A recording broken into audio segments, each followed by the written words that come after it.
नमस्कार दोस्तों, मेरा नाम है दीक्षा वाजपेयी और एक बारी फिर से बहुत बहुत स्वागत है आज के इस वीडियो में, जिसमें हम लोग डिस्कशन करने वाले हैं 15 अक्टूबर का सीएचएसएल का पेपर। जैसा कि आपको पता है सीएचएसएल का रिजल्ट भी आ चुका है और ढेर सारे बच्चे अब प्रैक्टिस करना चाहते हैं, जिनका मान लीजिए आगे 2020 में पेपर है या जो सेलेक्ट नहीं हो पाए, वो सारे के सारे बच्चे क्या करें कि इस पूरे पेपर को अच्छे से देख लें, क्योंकि ये पूरे सीएचएसएल के सेट्स को अगर आप सॉल्व कर लेंगे ना तो आपको अंदाजा लग जाएगा कि आपसे गलतियाँ कहाँ हुई हैं। शुरू करते हैं। पहला question, come in the way of. Come in the way of, देखिए इन द वे ऑफ का मतलब क्या होता है ना, आपके रास्ते में कोई ऐसी मान लो रुकावट आ जाए ना, बाधा, डिफिकल्ट सिचुएशन आपको क्रिएट हो जाए होने वाले टाइम पे, उसको बोलते हैं इन द वे ऑफ। ठीक है, जब कोई रास्ते में कोई चीज़ रुकावट के तौर पर आ जाए तो उसको क्या बोलते हैं, रुकावट, एक तरीके से बाधा, या हम बोल सकते हैं उसको हैम्पर।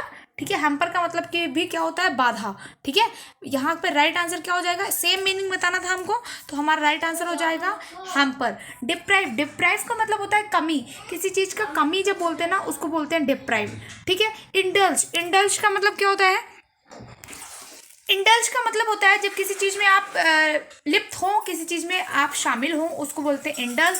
फैसिलेट का मतलब होता है फैसिलिटी से बना हुआ है ये। ठीक है, तो फैसिलेट का मतलब होता है किसी चीज़ की फैसिलिटी प्रोवाइड कराना। ठीक है, चलिए अगले क्वेश्चन में मूव ऑन करते हैं।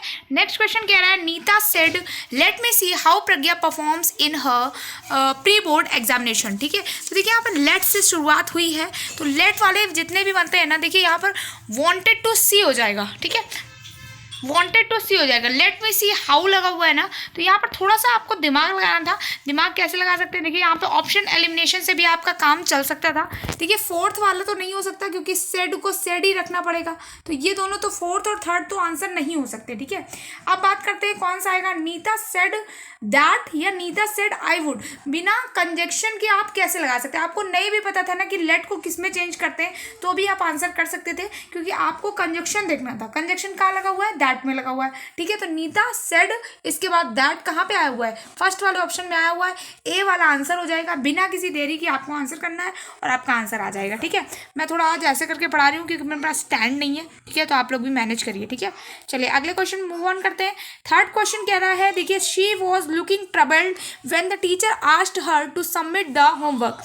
तो देखिए यहाँ पर क्या होगा, जब भी वेन से दो सेंटेंस जुड़ते हैं ना, तो वेन से का एक पार्ट जो होता है वो आपका कंटिन्यूस बनाता है और एक पार्ट जो है वो सिंपल पास्ट बनाता है। ठीक है, तो ध्यान रखिएगा ये बात, यहाँ पर भी सेम हुआ है। वॉज लुकिंग ट्रबल्ड लगा हुआ है। वॉज लुकिंग ट्रबल्ड का मतलब परेशान दिख रही थी, है ना, तो was looking troubled when the teacher asked her to submit the homework. जब उसको अपना होमवर्क सबमिट करने के लिए बोला गया तो वो ट्रबल्ड दिख रही थी, परेशान दिख रही थी। ठीक है, तो यहाँ पर नो इम्प्रूवमेंट हो जाएगा। वॉज ट्रबलिंग नहीं होगा, वो ट्रबल नहीं कर रही थी। हैड बीन ट्रबलिंग भी नहीं होगा और इज लुक ट्रबल भी नहीं होता है। ठीक है, चलिए अगले क्वेश्चन में पढ़ते हैं। अगला क्वेश्चन है, an unforeseen happening which creates some damage. ठीक है, एक अनफॉरसीन मतलब क्या होता है, पहले से एक फोरसीन हो जाना, है ना, यानी कि पहले से ऐसा लगना कि कुछ गलत होने वाला है, कुछ डैमेज होने वाला है, उसको क्या बोलते हैं, उसको अपन बोलते हैं, उसको वन वर्ड में बोलते हैं मिसहैप। ठीक है, उसको क्या बोलते हैं ना मिस हैपनिंग होने वाली है कुछ, यानी कि पहले से पूर्वाभास हो जाना कि कुछ गलत होने वाला है, कुछ डैमेज होने वाला है, उसको बोलते हैं मिसहैप। ठीक है, इसके अलावा मैजिकल, मैजिकल का मतलब होता है जब भी कोई मैजिकल, आपको पता है कुछ मैजिक वाली चीज़ है तो उसको बोलते हैं मैजिकल। मिस्ट्री, मिस्ट्री का मतलब होता है कुछ भी मिस्टीरियस है। ठीक है, उसको बोलते हैं मिस्ट्री। ठीक है, मिस्ट्री यानी कि कोई ऐसा संदिग्ध गतिविधि हो रही है जिसके बारे में किसी को पता नहीं है, जस्ट लाइक बरमुंडा ट्रायंगल्स, है ना, तो वो मिस्ट्री का विषय है। और यूट्यूब पे भी ढेर सारे आपको ऐसे मिल जाएंगे मिस्टीरियस टाइप के, तो वो बोलते हैं मिस्ट्री। मिनेंस, मिनेंस का मतलब क्या होता है, मिनेंस का मतलब होता है कोई खतरा, है ना, जब आपको, sorry for the background noise, because मुझे आज दूसरी जगह वीडियो शूट करना पड़ रहा है, तो प्लीज़ कोई भी डिस्ट्रैक्ट नहीं होगा। मिनेंस का मतलब होता है खतरा। ठीक है, मिनेंस मतलब खतरा। नेक्स्ट क्वेश्चन पे मूव ऑन करते हैं। नेक्स्ट क्वेश्चन है, आपका जो कॉम्प्रिहेंशन है, ठीक है। अगर आपको पढ़ना है ना तो आपको ये बैकग्राउंड नॉइस से थोड़ा दिन काम चलाना पड़ेगा। 2-4 दिन में मैं इस बैकग्राउंड नॉइस का कुछ ना कुछ सोल्यूशन निकाल लूँगी, ठीक है। रिसेंट सेंसस ऑफ, सेंसस मतलब पता है ना, जनगणना of water birds. Water birds की अगर रिसेंट सेंसस की गई है तो उसको बताया गया conducted as a part of Asian water bird census dash an increase in their population in Najafgarh jheel this year. तो इस ईयर जो है वाटर बर्ड्स की जो जनगणना की गई है नाजाफगढ़ झील में, वो इसके बारे में कुछ बात की गई है। The census also showed a dash in the number of threatened species. Last year the number of water bird species were 31 which climb to 54 this year. तो 31 थी, ठीक है। तो जो दिस ईयर जो है वो 54 हो गई है। While the threatened variety dash from 4 to 6 in the same duration. The region also saw a healthy monsoon in 2019 which would have dash impacted the quality of habitat making it dash to more birds, ठीक है। तो यहाँ पर birds का census के बारे में पूरी डिटेल में जानकारी दी गई है। चलिए देखते हैं पहला क्वेश्चन क्या कह रहा है। तो रिकॉर्डेड, प्लेड, रिस्पॉन्डेड या रिप्ड, कौन सा आंसर आएगा जल्दी से देखते हैं। Recent census of water birds conducted as a part of Asian water bird census dash an increase in their population. तो देखो पॉपुलेशन में जो इंक्रीजमेंट आएगा ना वो इसकी बात कर रहा है। तो क्या होगा, इसको क्या करा जाएगा, प्ले करा जाएगा? नहीं, प्ले तो नहीं करते। जब भी कोई जनगणना होती है उसको क्या किया जाता है, रेस्पॉन्ड किया जाता है, नहीं रीप्ड किया जाता है, नहीं, ठीक है। यहाँ रिकॉर्ड किया जाता है। हमेशा जब भी कोई जनगणना या कोई सरकारी काम होता है ना उसको रिकॉर्ड किया जाता है ना, तो यहाँ पर रिकॉर्डेड लग जाएगा। फर्स्ट ऑप्शन आ जाएगा, करेक्ट हो जाएगा। 6 नंबर पे चलते हैं। 6 नंबर क्या कह रहा है? 6 नंबर है वेल्थ, स्लो डाउन, ग्रोथ या हेल्थ। तो देखते हैं किसके बारे में बात कर रहा है ये। तो यहाँ पर देखिए 6 में the census also showed a dash in the number of threatened spices, ठीक है। तो यहाँ पर ये बता रहे हैं कि ये जो प्रजाति या पर्टिकुलर वो थोड़ी कम हो रही है ना। थ्रेटेंड का मतलब उसमें जो है गंभीर समस्या देखी जा सकती है। तो क्या होगा यहाँ पर, वेल्थ से तो कोई लेना देना नहीं, पक्षियों को भैया तुम्हारे पैसे से कोई लेना देना नहीं होता। स्लो डाउन की भी बात नहीं कर रहा है। हेल्थ की भी बात नहीं कर रहा है। ग्रोथ बता रहा है, ठीक है। देखिए यहाँ पर क्या हो रहा है, the census also showed a growth in the number of threatened spices. Growth हुई है ना। देखिए आप यहाँ पर किल कह रहा है द नंबर, आगे वाली लाइन में अगर आप देखेंगे वो बोल रहा है कि लास्ट ईयर में 31 थे जो कि इस ईयर 54 हो गए, है ना। तो ग्रोथ की बात हो रही है, कमी नहीं हो रही है बल्कि बढ़ावा हो रहा है ना। तो ग्रोथ हो जाएगा यहाँ पर। सेकेंड ऑप्शन में ग्रोथ आंसर सही हो जाएगा। नेक्स्ट की बात करते हैं। अगर हम नेक्स्ट देखते हैं, next 7th question. 7th question में है रोज, राइजेस, हैड रिजन या इज रिजन। क्या होता है क्या देखते हैं। तो रोज जो है वो राइज की सेकंड फॉर्म है, ये बात ध्यान रखिएगा, आप सभी को पता होगा ना, पास्ट फॉर्म है। चलिए 7th क्वेश्चन यानी कि 3rd क्वेश्चन की तरफ मूव ऑन करते हैं। कह रहा है लास्ट ईयर हमने पढ़ लिया while the threatened variety dash from 4 to 6 in the same duration, ठीक है। जो थ्रेटेंड वैरायटी है वो 4 से 6 हो गई है उसी सेम ड्यूरेशन में, ठीक है। तो क्या हो जाएगा, देखो बढ़ी है राइस, यहाँ पर रोज का मतलब हो जाएगा बढ़ी हुई है ना। रोज का मतलब बढ़ना है ना, राइस का मतलब बढ़ाना और रोज का मतलब बढ़ना। यहाँ पर बढ़ना हो जाएगा, रोज हो जाएगा यहाँ पर, रोज फ्रॉम, ठीक है, रोज फ्रॉम। चलिए आगे बात करते हैं। The region also saw a healthy monsoon in 2019 which would have dash impacted the quality of habitat, ठीक है। हैबिटेट का मतलब होता है पर्टिकुलर प्रजाति, जिस जगह पे वो लोग रहते हैं, ठीक है। तो अब आगे बात करते हैं, देखते हैं 8th वाले में क्या है।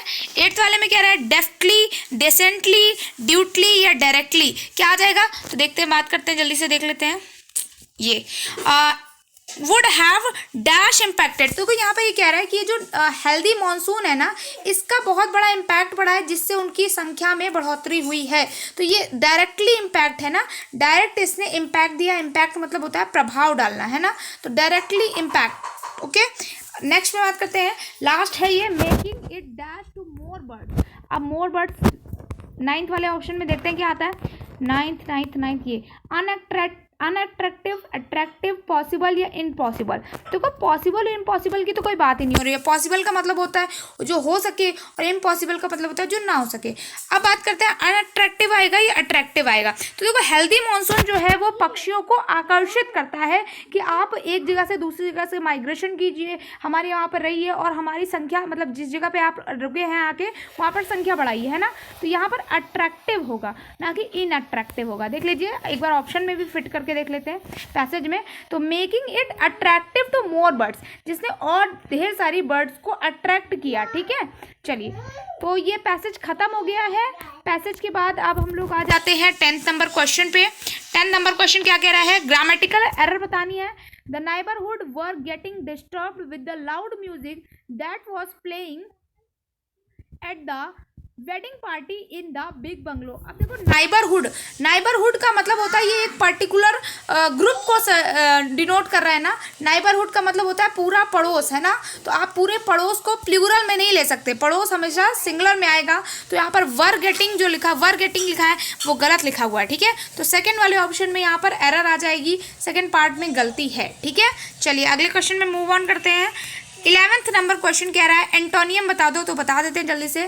फ्रेजाइल का मतलब होता है जो चीज़ें टूट जाए ना, क्षण भंगुर हो जाए, जो टूट जाए, जो एकदम ब्रेकन हो, उसको बोलते हैं ना। तो फ्रेजाइल का मतलब हो गया जो टूट जाए, और जो ना टूटे स्लो मतलब तो धीमा। फैंसी जो आपकी फैंसी यानी कि फैंटेसी से रिलेटेड हो गया। फास्ट मतलब तेज, तो ये तीनों ही नहीं होंगे। स्ट्रांग हो जाएगा यहाँ पर। स्ट्रांग का मतलब होता है जो मजबूत है, जो टूटे नहीं, जो स्ट्रांग है। ठीक है, चलिए अगले क्वेश्चन में पढ़ते हैं। अगला क्वेश्चन कह रहा है इम्प्रॉम्प्टू का मतलब होता है बहुत तेजी से, जब आप कोई काम बहुत तीव्रता से करते हैं, एकदम सोचते समझते नहीं है, कुछ प्लानिंग नहीं करते, बस आपको वो काम करना होता है, तो उसको बोलते हैं अपन इम्प्रॉम्प्टू। ठीक है, इम्प्रॉम्प्टू का एंटोनियम बताना है। फास्ट, ये तो सिनोनिम हो गया, फास्ट नहीं होगा। एप्रोप्रिएट का मतलब होता है उपयुक्त, मतलब किसी जगह पे आपको ये वर्ड लिखना है तो वो एप्रोप्रिएट वर्ड है, यानी कि उसी जगह पर उसको आना चाहिए। इसके अलावा अनप्लान्ड भी इसका सिनोनिम हो गया। यहाँ एंटोनियम बताना था, उल्टा बताना था प्लान्ड। अगर आप प्लान करके कोई चीज़ करते हैं तो वो इम्प्रॉम्प्टू का एंटोनियम हो जाएगा, उल्टा हो जाएगा। ठीक है, अगले क्वेश्चन में मूव ऑन करते हैं। We can buy diamonds but we can not buy sympathy. Passive voice बताना था इसका। वी कैन बाय डायमंड्स, अब देखो कैन लगाना, कैन भी ढूंढना है अपन को, कैन भी, लेकिन इन लोग भी बहुत होशियार हो गए। कैन भी इन्होंने 3 ऑप्शन इसमें दे दिया। ठीक है, देखो पहला ऑप्शन, सेकंड ऑप्शन और third option. Can not by भी तो नहीं होगा, एक ऑप्शन इन्होंने एलिमिनेट कर दिया। अब इसके बाद कैन भी बॉट तक सब सेम है। ठीक है, तीनों सेम है। बट लगा है तो बट के इसमें एंड लग गया है। एंड हम अपने मन से नहीं लगा सकते भैया, जो चीज़ बोला गया है वही लगाएंगे, तो बट आ गया। But sympathy can not be, अब यहाँ पर कैन नॉट बी लगेगा ना, कैन भी नहीं लगेगा। जो चीज़ क्वेश्चन में लिखी हो सिर्फ उसी के आगे बी लगाना था। जो कैन लिखा है तो कैन बी लगा दो, कैन नॉट लिखा तो कैन नॉट बी लगा दो। ठीक है, तो अपने मन से कुछ भी इन्वॉल्व नहीं करना है, जो एसएससी पूछ रहा है सिर्फ वही बोलो। ठीक है, तो 4th ऑप्शन इसका करेक्ट आंसर हो जाएगा। अगले क्वेश्चन में पढ़ते हैं।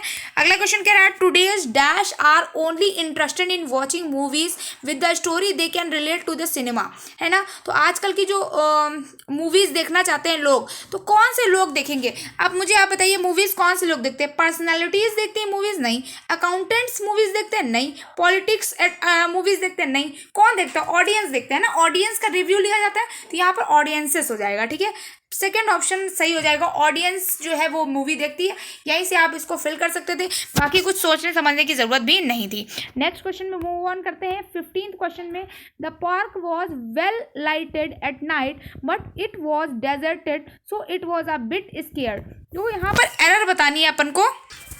तो देखिए यहाँ पर क्या लिखा हुआ है, the park was well lighted at night. रात में पार्क जो है वो बहुत ज़्यादा लाइटेड था, मतलब बहुत ज़्यादा लाइट्स वगैरह लगी थी। बट इट वॉज डेजर्टेड, खाली था, इस वजह से ये जो है so it was bit scared. देखो बिट जो है आपका नाउन है और स्केयर्ड आपका एडजेक्टिव है, तो यहाँ पर ये जो है गलत लिखा हुआ है, बिट स्केयर्ड नहीं होगा, ये थोड़ा डरा था।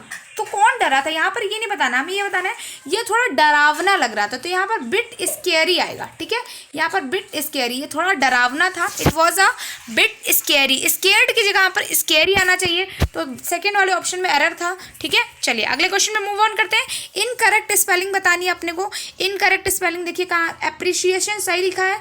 एप्रिशिएशन का मतलब जो चीज़ें अप्रिशिएट करने वाली हो, प्रशंसा करनी हो। एक्सक्लेशन जो ऊपर की ओर चढ़ाने के लिए यूज होती हो। इर्रेशनल की स्पेलिंग गलत लिखी होती है, डबल आर होता है इर्रेशनल। ठीक है, जो तार्किक नहीं है, रैशनल नहीं है, उसको बोलते हैं इर्रेशनल। इरिटेबल सही लिखा हुआ है। ठीक है, तो इर्रेशनल की स्पेलिंग गलत लिखी हुई, इनकरेक्ट स्पेलिंग अपने को बतानी थी। देखो मास्करेडेड बताना था। देखो ये जो मास्क है ना, ये होता है मस्खरा, जो मतलब सिनेमा घर या थिएटर्स वगैरह में एक्टिंग नहीं करता है, उसको बोलते हैं अपन मास्क। ठीक है, मास्क लगाकर एक्टिंग करना, तो ये उसी से बना है। उसी वर्ड से ये वर्ड आया है, तो इसको इसका सिनोनिम बनाना था एक्टेड हो जाएगा। एक्टिंग करना यानी कि एक्टेड, कुछ आप एक्टिंग कर रहे हैं। मैनेज करना, किसी चीज़ को आप जब संभालते हैं उसको बोलते हैं मैनेज। डिसअपियर, किसी चीज़ का वहाँ से गायब हो जाना। और ड्रॉप्ड, किसी चीज़ का छूट जाना, है ना, आपने कुछ पकड़ रखा था वो नीचे छूट गया तो उसको बोलेंगे ड्रॉप्ड। चलिए अगले क्वेश्चन में बढ़ते हैं। The flyover was closed in October last year for repairs but its reopening has been dash as it will be ready only in March this year। अब देखिए इसका क्या आंसर हो जाएगा, फटाफट से बताते हैं।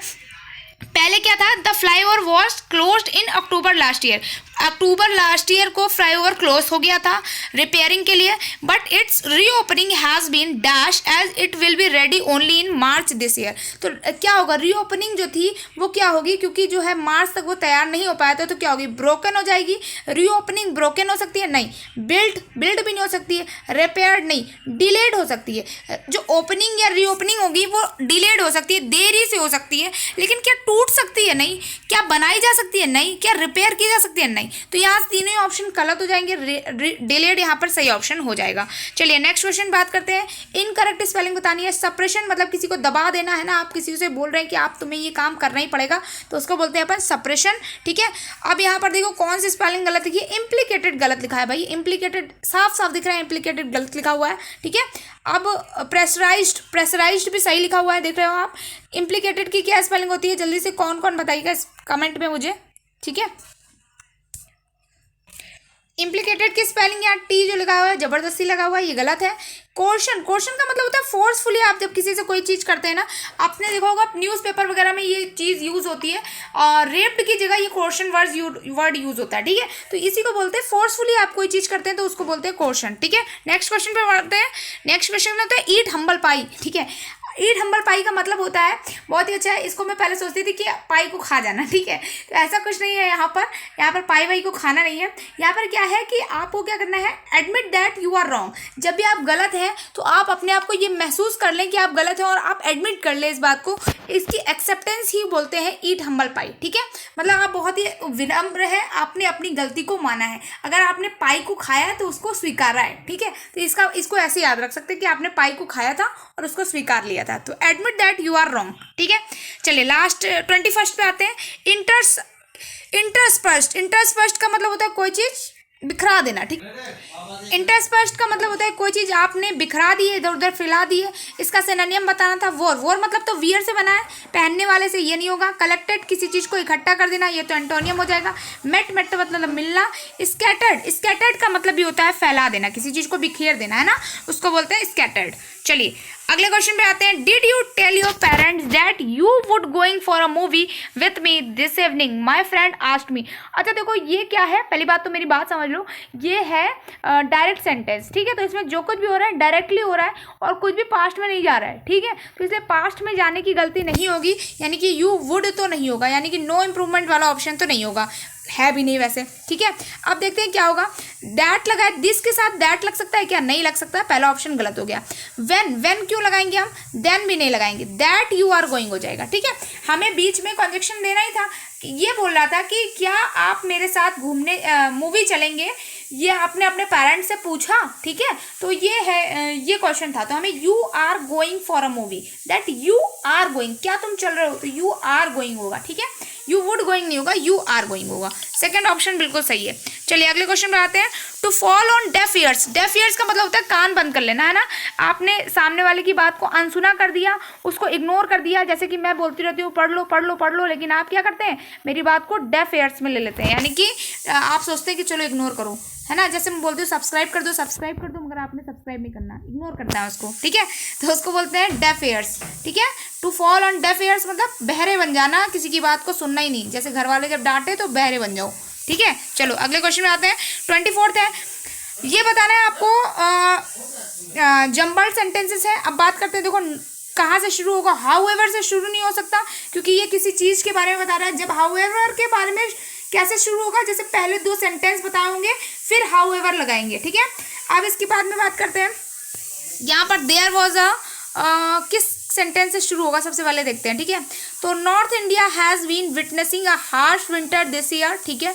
एक बहुत ही बड़ी भयानक हार्श विंटर आई थी। द मिनिमम टेम्परेचर की बात तभी होगी जब पहले विंटर की बात होगी, ठीक है।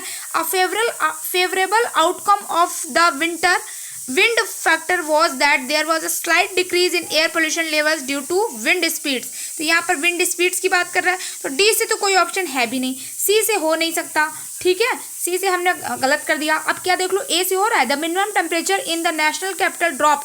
तो भैया टेम्परेचर तभी ड्रॉप करेगा जब विंटर आएंगी, तो पहले विंटर को इंट्रोड्यूस कराओ तब टेम्परेचर को गिराओ, ठीक है। तो यहाँ पर क्या हो जाएगा, बी ऑप्शन से स्टार्ट होगा, बी से 2 ऑप्शन है। अब भैया बताओ बी से कौन सा ऑप्शन सही होगा। तो यहाँ पर देखो बी के बाद ए आएगा या बी के बाद सी आएगा। तो देखो पहले मैंने बताया ना, पहले विंटर आएंगी और फिर टेम्परेचर गिरा दो, तो बी के बाद ए आ जाएगा अपने आप, है ना। पहले विंटर आई और फिर टेम्परेचर गिर गया। चलिए अगले क्वेश्चन में पढ़ते हैं। लास्ट क्वेश्चन है आज का, ये जंबल सेंटेंसेस है। सरंडा फॉरेस्ट, देखो सरंडा फॉरेस्ट है ये कोई ये कोई फॉरेस्ट है, ठीक है, जो कई किसी स्टेट में है, ठीक है। इफ दीज फॉरेस्ट तो आएगा नहीं पहले तो, या इससे सेंटेंस शुरू नहीं हो सकता। The state of Jharkhand faces water scarcity, water की कमी, स्कैरसिटी मतलब कमी फेस की थी एवरी समर। दीज फॉरेस्ट यानी कि बी और डी से तो आंसर शुरू नहीं होगा, शुरू किससे हो सकता है देख लेते हैं। ऑप्शन किस किस से दिए हुए हैं, सी ए बी। तो देखो यहाँ पर कौन कौन से हमने ऑप्शन निगलेक्ट कर दिए। निगलेक्ट करने वाला ऑप्शन है बी से तो शुरू नहीं होगा, ठीक है। चलिए आगे बात करते हैं। अब देखते हैं, ए से शुरू होगा। सरंडा फॉरेस्ट बता रहा है कि ये जो है वो रिवर्स और स्ट्रीम्स का जो पानी है वो इकट्ठा कर लेता है ना। यूज कैचमेंट मतलब इकट्ठा करता है, जमा कर लेता है, ठीक है। लेकिन पहले किसकी बात करेंगे, पहले ये बताएंगे कि कमी हो रही है। देखो 2 ऑप्शन है आपके पास, पहले बताओ कि हमारे पास पानी की कमी है, और उसके बाद बताओ कि ये जो फॉरेस्ट है, सरंडा फॉरेस्ट जो है वो जो है पानी को इकट्ठा कर लेते हैं बहुत सारा। और उसके बाद देखो एक चीज़ और पकड़ सकते हो यहाँ पर, देखो क्या पकड़ सकते हो, ये जो सरंडा फॉरेस्ट है ना, इसके बाद जो है these forest are India's largest continent, ये भी बता सकते हो। तो देखो ए के बाद डी आना चाहिए, देखो किस ऑप्शन में ए के बाद डी है, लास्ट वाले में ही है। सी के बाद ए के बाद डी लास्ट वाले ऑप्शन में ही है, ए के बाद डी डेफिनेटली आएगा। कैसे आएगा देख लो, सरंडा फॉरेस्ट जो है वो सिंगम जहाँ पर भी है, इसके बाद दीज फॉरेस्ट है ना, या तो ये आएगा या तो ये आएगा, या तो ए के बाद डी आना चाहिए तो ए के बाद बी आना चाहिए। लेकिन यहाँ पर ये पहले इसके बारे में बता रहा है, सरंडा फॉरेस्ट के बारे में, इसलिए यही आएगा, पहले इंट्रोडक्शन और फिर उसके बारे में इंट्रोडक्टरी पार्ट, ठीक है। तो यहाँ पर CADB बन जाएगा।